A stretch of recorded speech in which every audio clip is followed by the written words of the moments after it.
மக்கள் கூட்டணியினுடைய வருடாந்த முதலாவது தேசிய மாநாட்டுக்காக இங்கு கூடியிருக்கின்ற எல்லோருக்கும் என் முதல் கண் வணக்கம். தமிழ் மக்கள் தேசிய கூட்டணியினுடைய தலைவர், எங்கள் அன்புக்கும் மதிப்புக்கும் உரிய செயலாளர் நாயகம், மரியாதைக்குரிய நீதியரசர் விக்னேஸ்வரன் ஐயா அவர்களே, இந்த நிகழ்விலே சிறப்பாக கலந்து கொண்டிருக்கின்ற, சிறப்புரையாற்றி அமர்ந்திருக்கின்ற யாழ்ப்பாண பல்கலைக்கழகத்தினுடைய அரசு அறிவியல் துறை பேராசிரியர், அன்புக்கும் மதிப்புக்கும் உரிய KT கணேசலிங்கம் ஐயா அவர்களே, மண்டபத்திலே அமர்ந்திருக்கின்ற இலங்கை தமிழரசு கட்சியினுடைய முதுபெரும் தலைவர், மேனாள் நாடாளுமன்ற உறுப்பினர், அன்புக்கும் மதிப்புக்கும் உரிய அண்ணன் மாவை சேனாதராஜா அவர்களே, மேடையிலே அமர்ந்திருக்கின்ற தமிழ் மக்கள் கூட்டணியினுடைய மத்திய செயற்குழு உறுப்பினர்களே, மண்டபத்திலே கூடியிருக்கின்ற ஏனைய கட்சி சார்ந்த பெரியோர்களே மற்றும் வருகை தந்திருக்கின்ற கட்சியினுடைய அங்கத்தவர்களே, உங்கள் எல்லோருக்கும் என்னுடைய அன்பான வணக்கங்கள். எங்கள் மண்ணிலே நீண்டகால அரசியல் வரலாற்றில் ஒரு அடையாளமாக இருந்த எங்களுடைய பெருந்தலைவராக இருந்த சம்பந்தனையா அவர்களை இந்த நேரத்திலே நினைவிலே கொண்டு, ஒரு கட்சியினுடைய தொடக்கம் என்பதை உருவாக்கி தன்னுடைய காலத்தில் ஒரு புதிய கட்சிக்கான பரிணாமத்தை உண்டாக்கி இருக்கின்ற நீதியரசர் விக்னேஸ்வரன் ஐயா அவர்களுடைய இந்த முயற்சியும், அவருடைய முதலாவது தேசிய மாநாடும், அவர் எடுத்துக்கொண்டிருக்கின்ற வரித்து கொண்டிருக்கின்ற கொள்கைகளும் ஒரு ஒற்றுமையோடும் தமிழ் மக்களுடைய இயல்பான வாழ்வுக்கான பாதையோடும் மலர வேண்டுமென்று இந்த இடத்திலே வாழ்த்தி, மிக முக்கியமாக கடந்த 8 தசாப்தங்களுக்கு மேலாக ஈழத்தமிழர்களின் சுதந்திரத்துக்காக, அவர்களின் இறையாண்மையை நிலைநிறுத்துவதற்காக சிங்கள பௌத்த ஒடுக்குமுறை ஆட்சியாளர்களுக்கு எதிராக இரத்தமும் சதையுமாக நடைபெற்று வருகின்ற போராட்ட வழியின் நீட்சியில் உருவான ஈழத்தமிழர்களின் சுதந்திரத்துக்கான அரசியல் இயக்கங்களில் ஒன்றாக தன்னை கட்டமைத்து கொண்டுள்ள தமிழ் மக்கள் கூட்டணியின் முதலாவது தேசிய மாநாட்டில் உரையாற்ற கிடைத்த இந்த சந்தர்ப்பத்தை கால தேவை கருதிய வரலாற்று சந்தர்ப்பங்களில் ஒன்றாகவே நான் பார்க்கிறேன். ஆத்மார்த்தமாக அரசியல் பண்பாட்டின் அடிப்படையில் புதிய உலக சூழ்நிலைகளை அனுசரித்தவாறு எமது இனத்தின் சமத்துவ வாழ்வுக்கான பயணத்தை நாம் எல்லோரும் இணைந்து முன்னெடுக்க வேண்டுமென்ற காலக்கடமை எம் ஒவ்வொருவரது கரங்களிலும் தரப்பட்டிருக்கிறது. ஈழத்தமிழினத்தின் இறையாண்மைக்கு நீதி வேண்டி நாங்கள் மேற்கொள்ளும் அறவழி போராட்டங்களையும் அபிலாசை வெளிப்பாடுகளையும் சிங்கள தேசம் எப்போது புரிந்து கொள்ள தலைப்படுகிறதோ அப்போதுதான் அர்த்தம் மிகுந்த இலங்கையை கட்டியெழுப்ப முடியும். அரச இயந்திரத்தின் கொள்கை வகுப்பினையும் இனவாத நோக்கில் கட்டமைக்கப்பட்ட அதிகார பீடங்களின் செயல்முறைகளையும் நாங்கள் இச்சந்தர்ப்பத்திலும் ஏற்றுக்கொள்ளப் போவதில்லை என்பதில் தெளிவுற்றுள்ள போதும், அடிப்படை விருப்புகளை கோருகின்ற எமது அரசியல் உரிமையின் மீது போர் தொடுக்கும் சிங்கள பௌத்த பேரினவாதத்தை தமிழ் தேசியம் என்னும் ஓர் குடையின் கீழ் நின்று கூட்டாய் எதிர்க்கும் திராணியை உருவாக்குவதில் தான் தமிழினம் இன்று பெரும் தோல்வியை சந்தித்திருக்கிறது.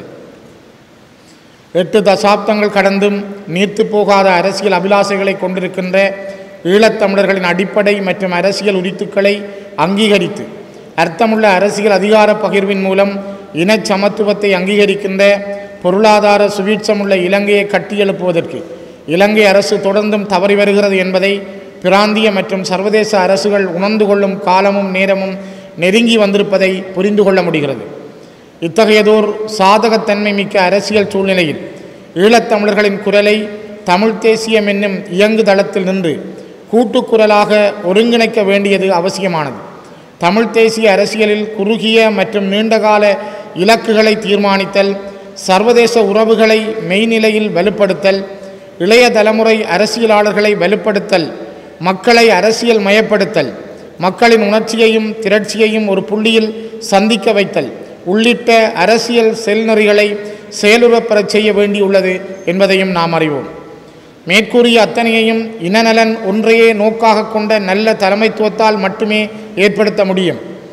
வினைத்திறனான தலைமைத்துவ பண்புகளுள் இவை அனைத்தும் அடங்கும். இப்போது நம் இனத்துக்கு இருக்கும் மிகப்பெரிய இடைவெளி ஆதர்சன தலைமையற்ற தன்மையே சனத்திரட்சியை உருவாக்கக்கூடிய ஜனவசியம் மிக்க மிக நேர்த்தியான தலைமைத்துவத்தை யாராலும் சரியான முறையில் கொடுக்க முடியவில்லை அல்லது அத்தகைய அணுகுமுறைகள் குறித்து சிந்திக்கவில்லை.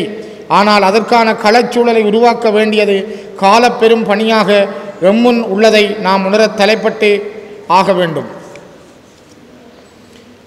ஒரு காலத்தில் நம் தலைவர்களை அளித்தார்கள். இன்று தலைவர்கள் உருவாகுவதற்கான சூழலை அளிக்கிறார்கள்.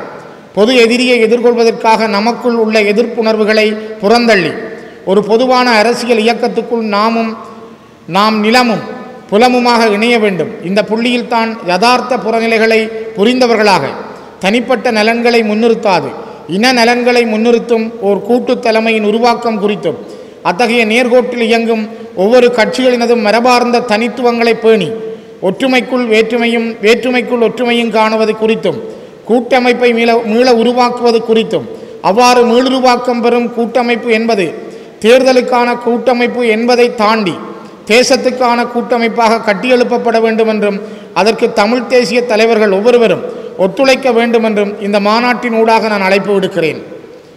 இன்று தமிழ் தேசியம் சார்ந்த கட்சிகள் மக்களிடமிருந்து அந்நியப்பட்டு நிற்கின்றன. இங்குதான் உரிமை அரசியலை சலுகை அரசியல் வெல்கிறது. இந்த நிலைமையை சீர் செய்ய தமிழ் தேசிய அரசியல் மறுசீரமைப்பு முயற்சிகளை விரைவுபடுத்த வேண்டும். இனத்துவ அரசியலை முன்னெடுக்கும் சமநேரத்தில் தேர்தல் அரசியலையும் எதிர்கொள்ள வேண்டிய தேவை எம்மிடத்தே திணிக்கப்பட்டிருக்கிறது.